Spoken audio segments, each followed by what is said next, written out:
Hello everyone, আমি জয়ন্তী। আমার নতুন একটি ভিডিওতে তোমাদের অনেক অনেক ওয়েলকাম। আশা করি তোমরা সবাই খুব খুব ভালো আছো, আর আমিও খুব ভালো আছি। তো আজ হচ্ছে গিয়ে শুক্রবার, আর এখন বাজে হচ্ছে গিয়ে 11:30। তো এখন থেকে আমি আমার ভিডিওটা স্টার্ট করছি, তো তোমরা দেখতে থাকো। আশা করি তোমাদের খুব ভালো লাগবে। তো এই যে দেখো, আজকে একটুখানি চাটনি রান্না করছি।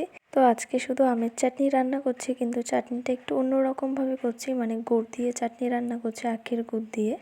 তো সামান্য একটু চিনি দেবো, খুব বেশি দেবো না। তো দেখি আজকে খেয়ে কীরকম লাগে। তো এই যে দেখো, চাটনিতে জল দিয়ে দিয়েছি, আর এখানে সামান্য একটু চিনি দিয়ে দিয়েছে। আর যাই হোক, চাটনি রান্না করা কমপ্লিট হয়ে গেছে। আর তারপরে কিন্তু স্নান করে ঘরে চলে এসেছি, আর এসে কিন্তু ঘরের পুজোটা দিয়ে নিয়েছি। আর পুজো দেওয়া কমপ্লিট হয়ে গেছে। তো চলো এখন খাওয়া দাওয়াটা সেরে নিই দুপুরের। তো দুপুরের খাওয়া দাওয়ার জন্য আজকে আছে ডিম সিদ্ধ, আর হচ্ছে আলু পটলের তরকারি, আর সাথে হচ্ছে গিয়ে চাটনি। তো নিয়ে সমস্ত কিছু খেতে বসে পড়েছি। এই যে দেখো, দুপুরের খাবার বোন আর আমি। লাস্ট পাতে না চাটনিটা খেতে বেশ ভালোই লাগে। তো এই যে দেখো, লাস্ট পাতে কিন্তু এরকমভাবে আমি হাত দিয়ে নিয়ে নিয়ে খাই। তো বোনও খুব ভালোবাসে চাটনিটা খেতে। যাই হোক, তারপরে কিন্তু বিকেলবেলা মা নিয়ে এসেছিল হচ্ছে গিয়ে প্রসাদ, মানে এটা হচ্ছে গিয়ে অক্ষয় তৃতীয়ার প্রসাদ। অ্যাকচুয়ালি পুজো হয়েছিল, তো এটার মধ্যেই প্রসাদটা দিয়ে দিয়েছে, মানে মিষ্টির প্যাকেট দিয়েছে, আর এটার মধ্যেই প্রসাদ দিয়ে দিয়েছে। আর এই যে হচ্ছে গিয়ে আরেকটা প্যাকেট এনেছে। তো এগুলো হচ্ছে গিয়ে অক্ষয় তৃতীয়ার মিষ্টির প্যাকেট। তো এই প্যাকেটটার মধ্যে পুরোটাই সাদা মিষ্টি, আর এটার মধ্যে হচ্ছে গিয়ে নানান রকমের মিষ্টি আছে। তো যাই হোক, এগুলো দিয়ে এখন সন্ধ্যের টিফিনটা করব। আর আজকে সন্ধ্যে থেকে জমিয়ে খাওয়া দাওয়া হবে, কারণ হচ্ছে মা আবার বিরিয়ানি এনেছে। তো মা বললো যে কি খাবার আনবো বল। তারপরে মাকে বললাম তোমার যা ভালো লাগে আনো। তো তারপরে দেখলাম যে মা আবার বিরিয়ানি এনেছে। তো চলো, অক্ষয় তৃতীয়া উপলক্ষে সন্ধ্যের সময় একটু জমিয়ে বিরিয়ানি খাওয়া যাক। আর সাথে হচ্ছে গিয়ে মিষ্টি। তো এখানে হচ্ছে গিয়ে দেখো, চাকচাক করে আর কি কাটা আছে পেঁয়াজ, আর হচ্ছে গিয়ে শসা, এগুলো দিয়েই দেয় সাথে করে। তো চলো এখন বিরিয়ানিটা খেয়ে নিই। তো একটু গরম কম আছে তো এখন একটুখানি বিরিয়ানিটা খেতে বেশ ভালোই লাগছে। গরমের সময় খাওয়ার পরে না শরীরটা বেশি খারাপ লাগে।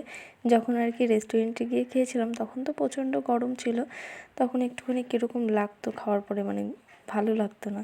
তো এখন একটু ঠান্ডা ঠান্ডা ওয়েদার আছে, এখন ভালোই লাগছে বিরিয়ানিটা খেতে। যাই হোক, খাওয়া দাওয়া হয়ে গেছে, আর তোমাদেরকে দেখাই। তো সিঁদুরের এটা, তো সিঁদুরটা দেখো তো হয়েছে কি না, তো কমেন্ট করে অবশ্যই জানিও। তো আমি তো বুঝতেই পারছি না, আমার তো কীরকম একটা ইটের গুঁড়ো টাইপের লাগছে। তো আমি যেরকম ভিডিওটা দেখেছিলাম সেরকম একদমই হয়নি। তো যাই হোক, ফালতু ফালতু আর কি বানালাম, আর বলেছিলাম তোমাদের সাথে শেয়ার করব সিঁদুরটা হয় কি না। তো সেটাই তোমাদের সাথে শেয়ার করলাম।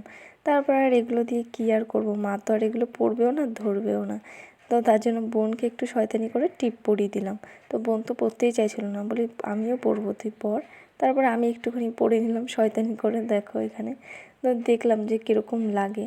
তো তারপরে কিন্তু টিপ পরে আবার মুছেও দিয়েছে। আর দেখো, আবারও কিন্তু একটা মিষ্টির প্যাকেট চলে এসেছে। এটা হচ্ছে আমাদের মুদিখানা দোকানের থেকে এসেছে। তো এটা সামনে যেই দোকানটা আছে আমাদের, একদম বাড়ির সামনে, ওই দোকান থেকে। তো তারপরে এখানে দেখো একটা ফটো দিয়েছে আর কি, ক্যালেন্ডার দিয়েছে হনুমানজির। তো ভালোই লাগছে কিন্তু। আর চলো তারপরে একটুখানি দেখাই যে কি মিষ্টির প্যাকেট দিয়েছে। আর ক্যালেন্ডারটা এখন বোনকে বললাম যে টানিয়ে রাখ, ভালোই লাগছে ক্যালেন্ডারটা। তারপরে এখানে দেখো, এখন মিষ্টির প্যাকেটটা মাকে বললাম যে একটুখানি খোলো দেখি মিষ্টির প্যাকেটে কী মিষ্টি আছে। তারপরে এখানে দেখলাম ফ্রুটি দিয়েছে, গজা দিয়েছে, অনেক কিছু, আমিত্তি দিয়েছে, দুটো মিষ্টি আছে, তো অনেক কিছুই আছে। যাই হোক, তো চলো আজকে সন্ধ্যে থেকে শুধু খাওয়া দাওয়া করলাম, সেটাই আজকে তোমাদের সাথে শেয়ার করলাম। আর আজকে একটা ছোট ভিডিও ছিল, তো আজকের ভিডিওটা এখানেই শেষ করছি। তো ভিডিওটি যদি তোমাদের ভালো লেগে থাকে, লাইক, কমেন্ট, শেয়ার আর সাবস্ক্রাইব করে দিও। নতুন একটি ভিডিওতে আবার তোমাদের সাথে দেখা হচ্ছে। ততক্ষণ অবধি সবাই সুস্থ থেকো, ভালো থেকো, সবাইকে টাটা।